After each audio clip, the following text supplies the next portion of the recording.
6 अप्रैल 2026 रात के 8:25 में तमिलनाडु के एक छोटे से टाउन कल्पक्कम में एक मशीन पहली बार चालू हुई। कोई प्रेस कॉन्फ्रेंस नहीं, कोई ब्रेकिंग न्यूज नहीं, लेकिन उस एक स्विच के साथ ना इंडिया ने वो कर दिखाया जो दुनिया में सिर्फ एक और देश रशिया कर पाया है। और जिस मशीन का इंडिया 22 साल से इंतजार कर रहा था, वो फाइनली चलना शुरू हो गई। 22 years. That's how far behind schedule India's most ambitious nuclear project has run.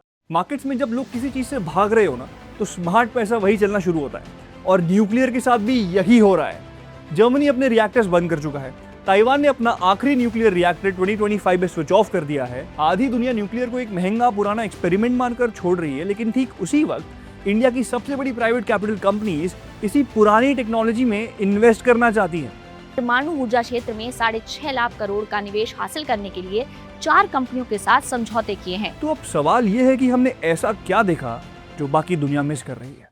Welcome back to behind the headlines, जहां हम एक ट्रेंडिंग नैरेटिव की फुल स्टोरी डिकोड करते हैं ताकि आपको सिर्फ वो मिले जो ट्रूली मैटर करता है। और आज हम समझेंगे why India is betting everything on nuclear energy. India has now officially entered the second stage of its 3-stage nuclear power program. Now, before we start, just know that her video जो आप देखते हो is a result of countless hours of work by an entire team of script writers, producers, cinematographers, editors and many more people. हम ना ये production quality आपके लिए M करते हैं ताकि आपको हर कॉन्सेप्ट आसानी से समझ आ सके। तो if you like our effort, please subscribe to Uplan by Upstox. चलिए शुरू करते हैं। हर बड़ी कहानी की तरह इसकी शुरुआत भी इस साल नहीं हुई। ये कहानी की शुरुआत हुई थी 1950s में, और उस वक्त ना इंडिया एक अजीब प्रॉब्लम फेस कर रहा था।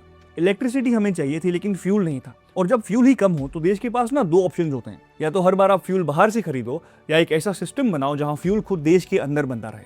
और इंडिया ने दूसरा ऑप्शन चूज किया, और इसी सोच से जन्म हुआ डॉक्टर होमी भाभा के 3-स्टेज न्यूक्लियर प्रोग्राम का। अब देखो, इंडिया के पास यूरेनियम तो बहुत कम था, लेकिन थोरियम बहुत ज्यादा था, और दुनिया के लगभग 25% थोरियम रिजर्व्स इंडिया के पास है। बट प्रॉब्लम यह है कि थोरियम को सीधा रिएक्टर में डालकर इलेक्ट्रिसिटी नहीं बना सकते। उसके लिए बीच में एक और टेक्नोलॉजी चाहिए थी, और वही टेक्नोलॉजी इंडिया पिछले 2 डेकेड से बनाने की कोशिश कर रहा था। Now the fact that this was a major achievement is because इस रिएक्टर का काम सिर्फ इलेक्ट्रिसिटी बनाना नहीं है, इसका काम फ्यूचर का फ्यूल बनाना भी है, और इसी वजह से इसका नाम है फास्ट ब्रीडर रिएक्टर। इमेजिन एक ऐसी गाड़ी जो चलने के साथ साथ अपना नया पेट्रोल भी बनाती रहे। इम्पॉसिबल लगता है, लेकिन ब्रीडर रिएक्टर एग्जैक्टली यही करता है। इसीलिए अप्रैल का वो दिन सिर्फ एक साइंटिफिक अचीवमेंट नहीं था, ये 70 साल पुरानी स्ट्रैटेजी का पहला रियल प्रूफ था, क्योंकि उस वक्त इंडिया के बाहर भी कुछ और बड़ा हो रहा था। Now we all know data is the new oil, और डेटा को प्रोसेस करने के लिए चाहिए data centres. But the problem is, factories की तरह ना ये 10-12 घंटे नहीं चलते, ये 24/7 365 डेज चलते हैं। मतलब 1 घंटे का भी पावर कट ना आपके करोड़ों की एआई ट्रेनिंग रन क्रैश कर सकता है। और ये एक ऐसी प्रॉब्लम है जो सोलर और विंड एनर्जी भी सॉल्व नहीं कर सकते, because they operate on whether conditions. इसीलिए एआई कंपनीज को चाहिए एक ऐसी इलेक्ट्रिसिटी जो कभी रुकती ही ना हो। और इसी वजह से शुरू हुआ दुनिया का सबसे इंटरेस्टिंग यू टर्न। माइक्रोसॉफ्ट एक बंद पड़ा हुआ न्यूक्लियर रिएक्टर दोबारा शुरू करवाने के लिए कॉन्स्टेलेशन एनर्जी के साथ $16 बिलियन की डील साइन करता है। गूगल काइरोस पावर से 500 मेगावाट एडवांस न्यूक्लियर की डील साइन करता है, और मेटा 6.6 गीगावाट तक न्यूक्लियर पावर रिजर्व करता है। अब ये कंपनीज एनवायरनमेंट एक्टिविस्ट बनकर न्यूक्लियर के पास नहीं गई, ये इकोनॉमिक्स की वजह से गई, और इंडिया में भी एग्जैक्टली यही हो रहा है। इंडिया की डेटा सेंटर कैपेसिटी अभी लगभग 1.2 से 1.5 गीगावाट है, जो 2030 तक 8 से 10 गीगावाट तक जा सकती है, और गवर्नमेंट इसमें $200 बिलियन तक का इन्वेस्टमेंट लाना चाहती है। अब जरा सोचिए, अगर आप रिलायंस हो, टाटा हो, अडानी हो या जिंदल हो, और आपको पता है कि अगले 15 साल में एआई ही फ्यूचर है, तो आप किस चीज में इन्वेस्ट करोगे? एग्जैक्टली इसीलिए ये कंपनीज न्यूक्लियर के लिए लड़ रही हैं। वो सिर्फ एक सरकारी टेंडर नहीं जीत रहे, वो अपने एआई और डेटा सेंटर वाले फ्यूचर के लिए रिलायबल कैप्टिव पावर लॉक कर रहे हैं। So this is not just about science, it's about business, it's about politics. लेकिन एक प्रॉब्लम थी, इंडिया में प्राइवेट कंपनीज चाहे जितना पैसा लेकर आ जाए, वो न्यूक्लियर प्लांट बना ही नहीं सकते थे because of a 60-year-old law. तो अब तक हम प्रॉब्लम समझ चुके थे, टेक्नोलॉजी फाइनली मूव कर रही थी, कंपनीज भी रेडी थी, लेकिन सिस्टम रेडी नहीं था। इंडिया का न्यूक्लियर सेक्टर दुनिया के सबसे क्लोज सेक्टर्स में से एक था। Reason? The atomic energy act 1962। अब ये लॉ ये कहता है कि न्यूक्लियर पावर अगर आपको बनाना है तो सब कुछ गवर्नमेंट के थ्रू ही होगा। इस कानून ने न्यूक्लियर पावर बनाने का पूरा लीगल कंट्रोल सिर्फ एक गवर्नमेंट कंपनी NPCIL को दे दिया था। प्राइवेट कंपनीज लिटरली स्पेक्टेटर बन के रह गई थी। और इसी के साथ ना एक और लॉ था, civil liability for nuclear damage act 2010। अब इस कानून ने ऑपरेटर को यह हक दे दिया कि एक्सीडेंट होने पर वो इक्विपमेंट बनाने वाले सप्लायर से भी पैसा वसूल कर सकते हैं, जिसे कहते हैं राइट ऑफ रिकोर्स। अब ये क्लॉज इतना अनयूजुअल था कि वेस्टिंगहाउस और जीई जैसे ग्लोबल सप्लायर्स इंडिया आने से डरते थे, क्योंकि दुनिया में ना कहीं भी सप्लायर पर इतनी लायबिलिटी नहीं डाली जाती थी। और सिर्फ लॉ नहीं, लैंड एक्विजिशन भी एक प्रॉब्लम था। अब एक न्यूक्लियर प्लांट के लिए लैंड के एक बड़े हिस्से को सेफ्टी एक्सक्लूजन जोन के रूप में खाली रखना पड़ता है। मतलब एक्वायर की गई पूरी जमीन का सिर्फ एक छोटा सा हिस्सा ही एक्चुअल रिएक्टर में यूज होता है, बाकी बफर रहता है। तो लॉ, लीगल कॉस्ट और लैंड एक्विजिशन, ये तीनों मिलकर एक ऐसी दीवार बन गए थे जिसे प्राइवेट कैपिटल के लिए पार करना प्रैक्टिकली इम्पॉसिबल था। And that's when the government came in.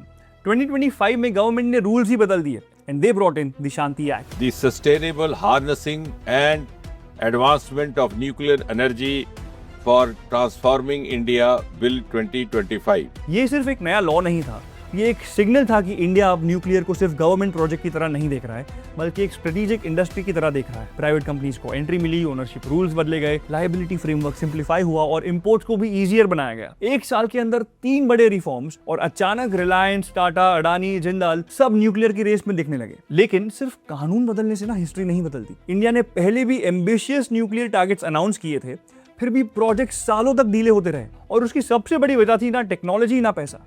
It was the people of India. Technology बनाना मुश्किल है, लेकिन इंडिया में न्यूक्लियर प्लांट बनाना उससे भी मुश्किल है। अब न्यूक्लियर प्रोजेक्ट्स ना इंडिया में सिर्फ इंजीनियरिंग प्रोजेक्ट्स नहीं होते, ये पॉलिटिकल प्रोजेक्ट्स होते हैं, ये सोशल प्रोजेक्ट्स होते हैं और कई बार ये इमोशनल प्रोजेक्ट्स भी होते हैं। और इंडिया ने ना सबसे पहले ये बात महसूस की तमिलनाडु के कूडनकुलम में, जहां 1988 में इंडिया रशिया अग्रीमेंट साइन हुआ, लेकिन कंस्ट्रक्शन 2002 में शुरू हुआ। उसके बाद फुकुशिमा डिजास्टर हुआ और लोकल कम्युनिटीज का डर और भी बढ़ गया। फिशिंग विलेजेस को लगा कि अगर कुछ हुआ तो सबसे पहले उनकी जिंदगी बदलेगी, तो इसलिए प्रोटेस्ट हुए, कोर्ट केसेस हुए, कंस्ट्रक्शन रुकती रही और जो प्रोजेक्ट कुछ सालों में खत्म होना था ना, उसे एक डेकेड से भी ज्यादा लग गया। कूडनकुलम अकेला नहीं था, महाराष्ट्र का जैतापुर, आंध्र प्रदेश का कोवाडा, हर जगह कहानी ऑलमोस्ट सिमिलर थी। जमीन, local opposition, environmental concerns, permissions, और इसके चक्कर में सालों निकलते गए। इसलिए जब लोग कहते हैं कि इंडिया न्यूक्लियर में स्लो क्यों है, तो जवाब सिर्फ इंजीनियरिंग नहीं है। इंडिया रिएक्टर्स बनाना जानता था, इंडिया रिएक्टर्स बनाना अफोर्ड भी कर सकता था, लेकिन सबसे मुश्किल काम था ट्रस्ट बिल्ड करना। और इसी वजह से एक और चीज बदलनी जरूरी थी, सिर्फ रिएक्टर नहीं बल्कि पूरा सिस्टम बदलना था। अब 2025 में ना पहली बार गवर्नमेंट ने टारगेट्स अनाउंस किए। न्यूक्लियर एनर्जी मिशन के लिए 20,000 करोड़ का बजट दिया और 2033 तक इंडिजिनस स्मॉल मॉड्यूलर रिएक्टर्स का टारगेट रखा। Now the long term goal here is 2047 तक 100 गीगावाट न्यूक्लियर कैपेसिटी क्रिएट करना।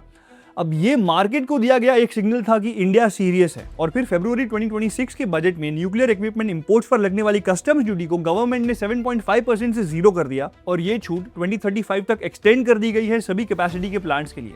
और गवर्नमेंट ना न्यूक्लियर से बाहर नहीं निकल रही। सेंसिटिव काम अब भी गवर्नमेंट के पास ही रहेंगे, जैसे फ्यूल साइकिल, लेकिन पहली बार ना प्राइवेट कैपिटल को भी इन्विटेशन मिला है और इसीलिए मार्केट ने सही से रिस्पॉन्ड भी किया है। अब देखते हैं पैसा कहां जा रहा है। जिंदाल ग्रुप की न्यूक्लियर सब्सिडियरी ने अकेले 18 गीगावाट कैपेसिटी का प्लान अनाउंस किया है with an investment of around $21 billion. Tata power अपने नॉन कोर इंटरनेशनल एसेट्स बेचकर उस पैसे को न्यूक्लियर और रिन्यूएबल्स में लगाने की सोच रहा है। Reliance, Adani power, JSW energy और हिंडाल्को जैसे ग्रुप्स ने मिलकर गुजरात, मध्य प्रदेश, उड़ीसा, आंध्र प्रदेश, झारखंड और छत्तीसगढ़ में 16 पॉसिबल साइट्स आइडेंटिफाई किए हैं। लेकिन गवर्नमेंट साइड पे NPCIL अभी भी लगभग 8.8 गीगावाट कैपेसिटी चलाकर एक बैकबोन बना हुआ है 24 रिएक्टर्स के through. Now if you look at it, ecosystem ना पहली बार गवर्नमेंट से बाहर निकला है। जैसे BHEL, जिसका इंडिया की न्यूक्लियर जनरेशन कैपेसिटी में सेकेंडरी साइड पर लगभग 48% का शेयर है, एंड L&T, जो गुजरात में heavy forge unit reactor grade parts बनाता है। और इस पोजिशनिंग में 12,800 करोड़ रुपए का सबसे बड़ा ऑर्डर मेगा इंजीनियरिंग को मिला है काइगा के नए रिएक्टर्स के लिए। तो ये रेस ना सिर्फ इलेक्ट्रिसिटी की नहीं है, सप्लाई चेन की भी है। और इसीलिए जो स्टेट्स ना पहले से अपनी न्यूक्लियर इकोसिस्टम बना चुके हैं, जैसे तमिलनाडु, गुजरात, उन्हें नेचुरली हेड स्टार्ट मिलता हुआ दिख रहा है। लेकिन अनाउंसमेंट करना और रिएक्टर चालू करना दोनों अलग अलग चीजें हैं। इंडिया की न्यूक्लियर हिस्ट्री हमें एक ही लेसन सिखाती है, सबसे बड़ा चैलेंज प्लांट अनाउंस करना नहीं होता, उसे टाइम पर कंप्लीट करना होता है।